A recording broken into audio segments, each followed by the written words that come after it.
పోటీలు PYL POW నిర్వహించిన ఆటల పోటీల్లో మీరందరూ బస్తీ వాళ్ళు చాలా సంతోషంగా సంతృప్తితో మీరందరూ ఆడడం కూడా చాలా మంచి విషయం.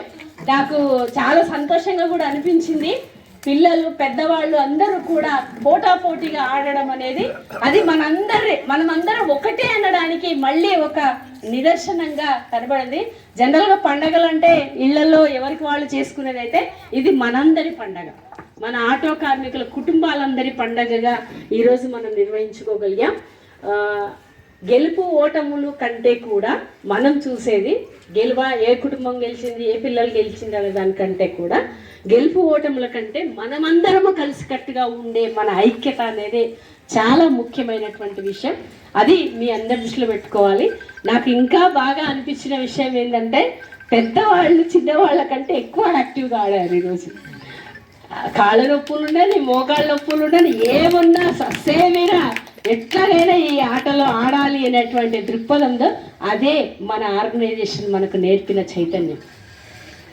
ఏ కష్టాన్నైనా ఏ బాధనైనా తట్టుకొని నిలబడి గెలవాలి అనేటువంటి దృక్పథం అవుతుందో అది సమిష్టి జీవనంలో నుంచే వస్తుంది, వ్యక్తి జీవితం నుంచి రాదు. మనకి సమిష్టి ఆనందాలు, సమిష్టి జీవనము, సమిష్టి కృషి వల్ల వాటిని మనం సాధించుకోగలుగుతాం. అట్లా సాధ్యమవుతుంది అనేటువంటి విషయాన్ని చెప్తూ ఈ యూనిటీని భవిష్యత్తులో ఇంకా ఇంకా ఇంకా కొత్త రూపాలలో ఇప్పుడు సంక్రాంతి సంబరాలు పెట్టుకున్నాం, మార్చ్ 8 ఇంటర్నేషనల్ విమెన్స్ డే ఉంటుంది. ఆ సందర్భంలో కూడా వేరే రూపంలో మనం నిర్వహించుకోవచ్చు. అందరూ చాలా స్పిరిట్తో ఆడారు. ఒక్కటి మాత్రం ఆరోగ్యపరంగా ఒక విషయాన్ని మాత్రం నేను చెప్పదలుచుకున్నది, మీకు కూడా తెలిసి ఉండాలి. మీరు రన్ చేస్తున్నప్పుడు అటు ఇటు పరిగెత్తుతున్నప్పుడు కొంత ఇబ్బంది పడ్డ పరిస్థితి ఉంది, కొంతమంది జారి పడ్డారు. అయితే అది ఏమిటి అంటే మనము బాడీని ఫిట్నెస్ ఎక్సర్సైజ్ చేసుకోవాలి అనేది నిదర్శనం. మీరు సరే వాసన అనేది ఇక్కడ వచ్చేది ప్రశాంతమైన వాతావరణం కాదు, కాలుష్యమైంది. అయినప్పటికీ మార్నింగ్ టైంలో మీరంతా కూడా బస్తీలో ఏదో ఒక టైంలో మధ్యాహ్నం వాకింగ్ చేస్తారా, ఎప్పుడు చేస్తారా అదైతే చేసుకోవాలి. ఎందుకంటే ఈరోజు రోగాలని దోచుకోవడానికి, హాస్పిటల్స్ పేరుతో దోచుకోవడానికి గద్దల్లాగా ఫార్మా కంపెనీలు ఎదురు చూస్తూ ఉన్నాయి. విపరీతమైన దోపిడీ. మీరు జ్వరం వచ్చిందని పోతే 10 టెస్టులు రాసి వాడు డబ్బులు తింటున్నాడు.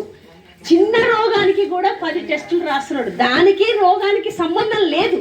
కానీ అట్లా ఫార్మా దోపిడీ, మెడికల్ మాఫియా అనేది ప్రపంచాన్ని శాసిస్తుంది.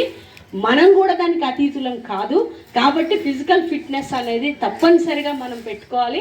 పెద్దవాళ్ళు ఆడిన దాంట్లో చాలా జెన్యున్గా చాలా బాగా ఆడారు, చిన్నవాళ్ళు కూడా ఆడారు. కానీ మీకే తెలుసుంటుంది ఎందుకు ఆయాసం వస్తుంది, రాకూడదు. మనకి వస్తుంది అంటే మనం ఇంకా బాడీని స్ట్రెంథన్ చేసుకోవడం ఎట్లా అనేది ఒక్కటి ఈ సందర్భంగా ఈ ఆటలు ఆడినందుకు అది మీరు స్పిరిట్గా తీసుకొని భవిష్యత్తు మనం రోగాలు లేని జీవితాన్ని గడపడానికి చేయాలని, చేసుకుంటారని ఆటలో పాల్గొన్న అందరికీ చాలా చాలా అభినందనలు తెలియజేస్తున్నాం.